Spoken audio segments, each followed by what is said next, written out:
Од следниот месец започнува имплементацијата на системот Безбеден град. Од МВР велат дека во периодот од 20 јануари до 31 јануари ќе се врши тестирање, калибрација и верификација на поставените камери за сообраќаен надзор.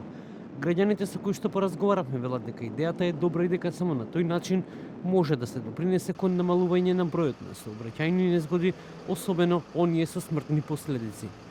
Со оглед каков менталитет на луѓе сме, сите ќе помогнат и тоа како да се намалат сообраќајните незгоди, да има што помалку жртви во сообраќајот, повредени во сообраќајот, но за жал се уште си го тераме на балканското нашето. Да поминеме, па не е важно со која брзина и дали ќе газиме и што ќе газиме. Сметам дека многу ќе допринесе. Тоа е добро, европско решение, убаво. Возачите ќе бидат на штрек малце. Ќе биде подобро. Доктор Александра Пеовска од Брзата помош Скопје вели дека системот кој треба да започне со имплементација е добар, дека нивните очекувања се дека ќе имаат многу помалку јавување барања за помош, особено при сообраќајки со смртен епилог.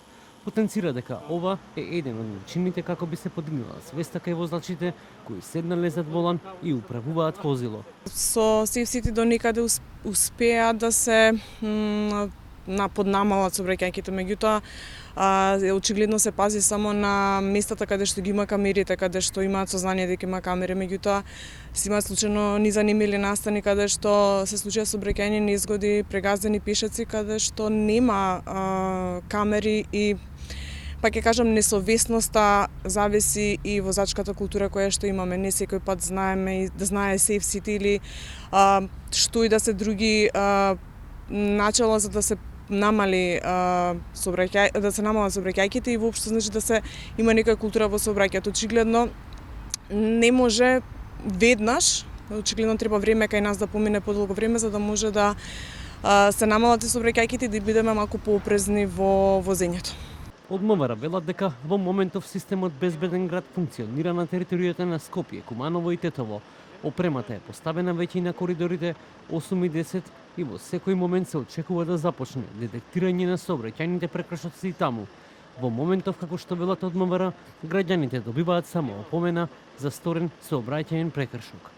Системот Безбеден град веќе покажува континуирана тенденција за намалување на регистрирани прекршувања, што укажува на тоа дека граѓаните се прилагодуваат и дека предупредувањата имаат ефект врз подигнување на нивото на сообраќајна дисциплина. Предвидено е од 1.2.2026 година системот целосно да функционира и да се започне со санкционирање на граѓаните кои направиле прекршок детектиран од камерите. Универзитетскиот професор Никола Дујовски посочува дека целта на системот не е да казнува, туку да превенира и да не се случуваат сообраќајки со смртни последици. Првенствената цел на воведувањето на овој систем беше да направиме систем во кој што граѓаните ќе веруваат. Тоа е многу поважно отколку санкциите што тој систем ќе ги испорачува. Доколку успееме да постигнеме високо ниво на доверба кај граѓаните во овој систем, во тој случај ќе очекуваме многу подобар пристап по однос на управувањето со возило и подигнување на сообраќајната култура.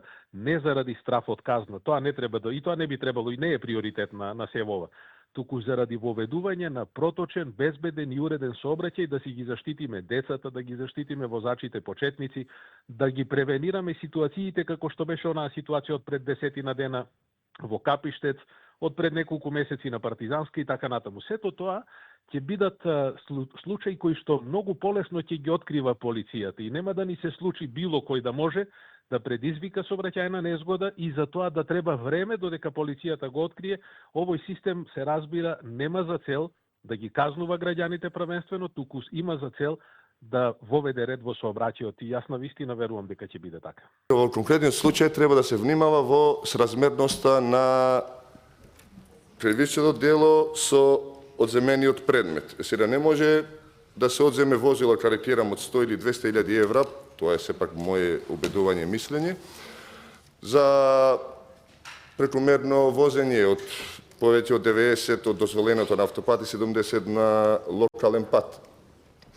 Значи, токму поради тоа јас сметам дека сепак ова нешто ќе падне во Страсбург, а мислам дека и не е уставно да се одземе возилото. Јас би дал предлог за ова нешто, доколку треба веќе пошто знаеме дека во суштина казата согласно правните начела и духот на законот не е одмазнат, туку тоа е да се влијае како на планот на генералната, така и на планот на специјалната превенција. За ова Safe City, јас сепак сметам како и професорката на почеток што кажа, да се оформи некое тело кое може да се грижи за тоа, значи да се има контрола во тие снимки, слики, за да истите војни не бидат злоупотребени, бидејќи сепак снимаме нешто без дозвола на судот, а се знае согласно законот да снимаш некого мора да постојат посебна наредба за ПИМ мерки, а и за ПИМ мерките се знае дека се предвидени посебни кривични дела. Например, во членот 300б, во ставот 3, се предвидува кога може да се одземе возило ако вози 50 или 70 км, зависно од местото каде. Но не се предвидува да се одземе возило заради 1,5 промили алкохол или други. Луѓе што е поопасно. 50 км или 1,5 промили алкохол. Страшно. Последицата може многу полоша под дејство на дрога или алкохол да биде од 50 км на час. Министерот за внатрешни работи Панче Тошковски претходно информираше дека толеранцијата на камерите од системот Безбеден град, односно отстапување, кое ќе се применува при констатирање сообраќајен прекршок, ќе бидат идентични како што веќе е постоечко кое се применува кај останатите полициски радари. Од МВР дополнително информираат дека во текот на 2026 година системот Безбеден град предвидено е да започне да функционира на цела територија на државата.